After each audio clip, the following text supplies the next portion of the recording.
Hello, welcome back. Today's video is going to be all about ranking my eyeshadow palettes. I own 13 palettes. I have counted anything that has multiple eyeshadows as a palette. So there are some in here that have 4 shades, there are some that have 32 shades. Obviously, rankings are very subjective. My favorite will not be your favorite, likely, and vice versa. Also, I would like to note that I actually do like all of my eyeshadow. There's nothing in here that I dislike. There are just some that I like more than others, and we'll talk about why as I go through them. Let's start off with my e.l.f. Bite Size Quad in the shade Very Bad. Now, this is not actually a bad quad at all. The quality is actually quite nice. I think that people are stretching it a little bit when they act like these are equivalent to really high-end eyeshadows, but they are more than workable. They're actually pretty pleasant to work with, and they are quite pretty. The reason that this ranks so low is because it's just not what I want it to be. I want this to be a very pink quad, but on me, both of these metallics lean quite orange, and orange just is not my favorite color on myself. It's a color, I like it, but it's not something I would choose very often, and definitely not a color scheme that I would choose to build an entire look around. Okay, the worst is over and it's all up from here. And we're actually going to move to this Maybelline City Mini palette in Mad About Town. Now, I have used the heck out of this. I think you can tell, this shade isn't actually gone, but both of these had pan in them, so I just combined them into one. These shades have pan in them, and this one is actually quite close. This is a very functional palette, but it's just not very fun. I could do a look just using this palette. I have done a look just using this palette, but more often it's just something that I find myself bringing in if I need something to blend out a transition area or a crease shade. It's not something that I get super excited about, and there are things in this list that I do get very excited about. So it's ranking near the bottom as well. Next comes the first of 2 Wet n Wild quads that I own. This is in Silent Treatment. It's their more smoky toned one. I'm actually wearing this color as a blush today. I don't know how well that's going to show up on camera, but this quad is really lovely. I like it a lot. I've used it a lot, and actually last fall I wore this gray shade practically every day, but it doesn't give me anything special. I feel like that's kind of a recurring theme with the bottom of this list, and even though I like it a lot, it's something I'm actively working towards getting rid of. I know that these hinges on the lid are a ticking time bomb. They will crack. It's just a matter of when, not if. Actually, they're already cracked. It's just a matter of time before they break off completely. So I want to empty out some pans in some other palettes so that I can repress some of these shades, and then this palette will be no more. You know how I was complaining about the other e.l.f. quad pulling very orange on me? This is the Bite Size quad in Pumpkin Pie, and it at least advertises that it's an orange quad. I really adore this shade, this metallic bronze. If it was not in this palette, I think it would be probably very low, probably the lowest, but both of these matte shades are quite nice. I think it's really handy that you have a warm duo and a not cool tone duo, but a more neutral tone duo. I did find myself using this a ton over the summer, and while I haven't reached for it as much since, I do still find myself reaching for this bronze, which is lovely and is just one of those shades that makes me feel and look, I think, very put together with pretty minimal effort. I really do like these Maybelline palettes, but they both have ranked in the bottom half. This is the Chill Brunch Neutrals 6-pan, and it is in the bottom half because of this side. If it was just this side, it would be probably in the top 3 or 4. These two shades are just a little bit tricky to work with. They don't come off that different looking on the eye, and both of them have a lot of fallout unless you apply them exactly the way that Maybelline tells you to. Now, if these were just stunning, stellar, incredibly unusual, it would be a different story, but I don't think that these, even when you do apply them as Maybelline suggests, are quite impressive enough to justify having to go through an extra step. This half of the palette, though, is absolutely stunning. I mean, I think you can tell that I really like these two shades. I've hit some major pan in both of them. My favorite way to wear this is with this in the crease. This sort of, I would call it almost like a peachy champagne gold all over the lid, and a little bit of this white on the brow bone. It's a really nice trio. I wish that I could get bigger pans of these 3 shades and just leave these behind. Here is the second of these Wet n Wild quads. This is in Petalette. It's the purple one. I think that this is just a little bit more special than Silent Treatment is. This purple shade is really a spot-on blush color. It looks absolutely stunning on my cheeks. It just has that little hint of plum while still coming off very rosy and healthy looking. And I mean, this dark purple is fine. It's not a shade I find myself really using very often, but it performs well. But these colors are gorgeous. Let me swatch them. We're not swatching, but I guess I am. They make the prettiest highlight. And I mean, like the Silent Treatment, I'm actively working towards getting rid of this. I want to repress into, I think I'm gonna probably start with this palette, but this one's really pretty. I am so glad that I figured out a way to hopefully save some of these shades. We're calling this the Tale of Two Palettes. It was the best of shades. It was the worst of shades. That pretty much summarizes how I feel about this. I think that this is probably one of my top favorite shadows in my collection. It's this beautiful taupe that leads sort of ash blonde.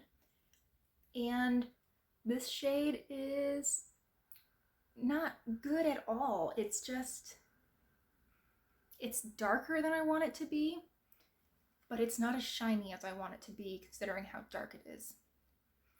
I really hoped when I bought this that it would give me a color very similar to what I have all over my lid, and it just doesn't. It's so blah. And I don't particularly care for this blue either. So while I do end up with a very pretty quad, I just feel like these two shades could have been so much better, and this could have been a far better palette overall because of it. Now for the final of these e.l.f. bite-sized quads, this is Hot Jalapeno. I love the Sunshine Gold shade. It is so pretty. Really, both of these metallic shades are quite nice. They do hard pan pretty easily, but I just went over them with some Scotch tape and now they're working fine.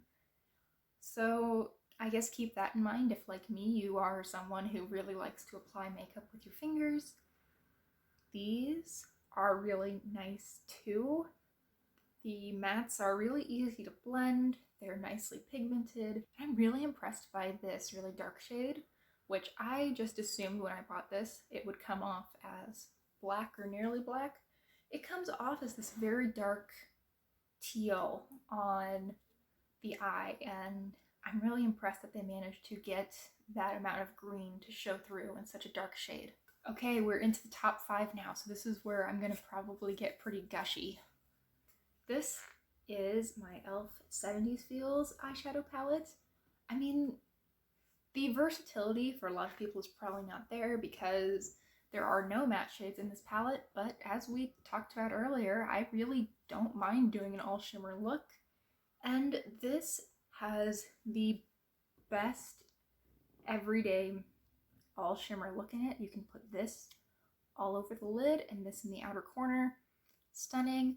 I did a video doing that look actually not too long ago, which I will link in the cards. And these other shades are really lovely too.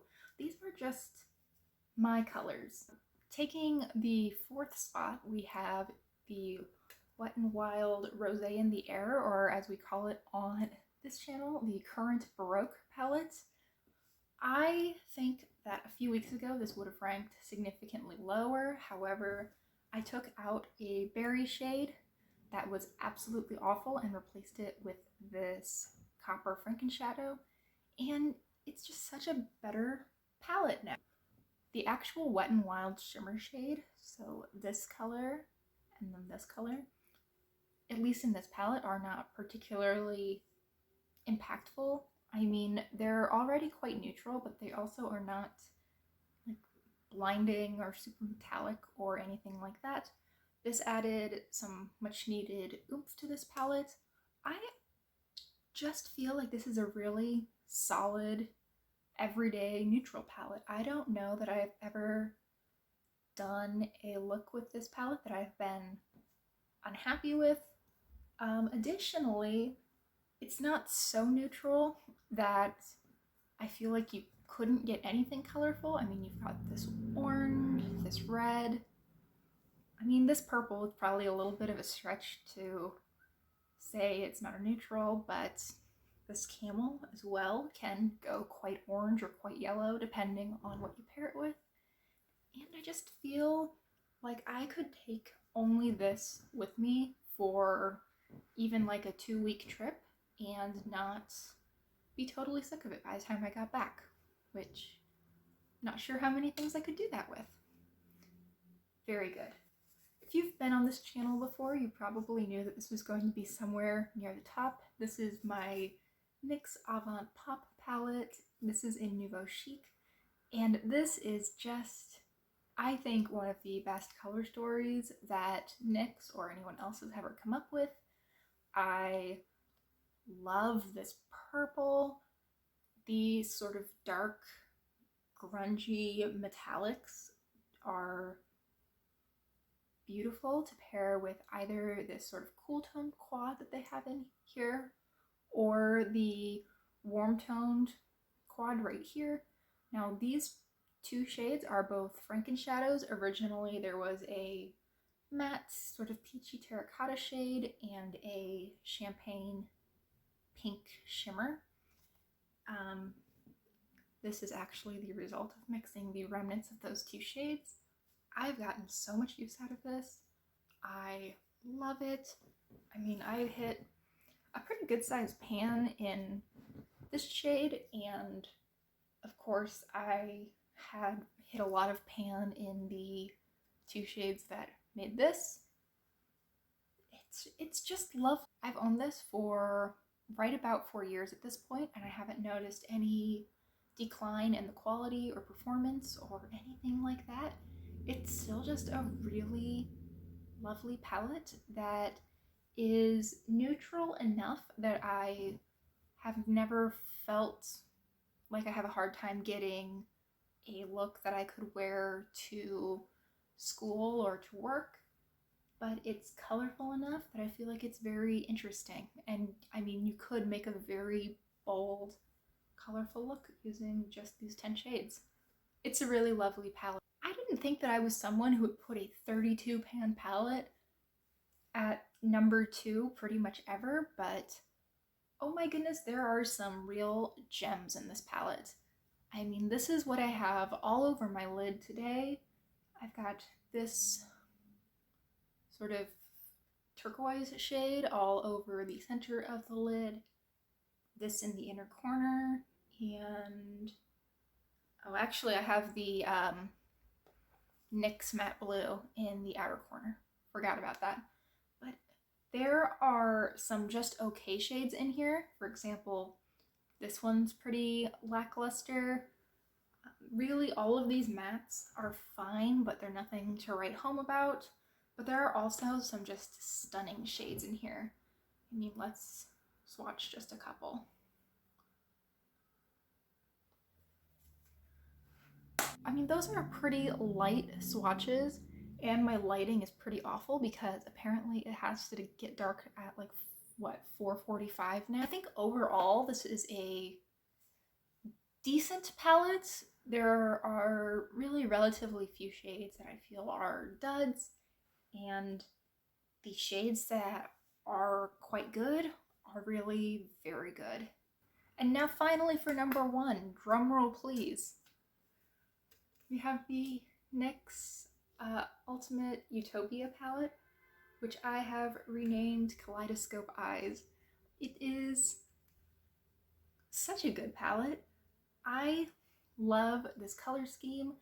I think that this, like that other NYX palette that we were talking about actually just a couple minutes ago, is neutral enough to be wearable in pretty much any situation, but it also has these incredibly fun pops of color. I mean, this green is insane. Like, look at that. It makes the other three, I mean, they still look good, but they don't look nearly as impressive. And I love these peaches. I feel like those are very wearable.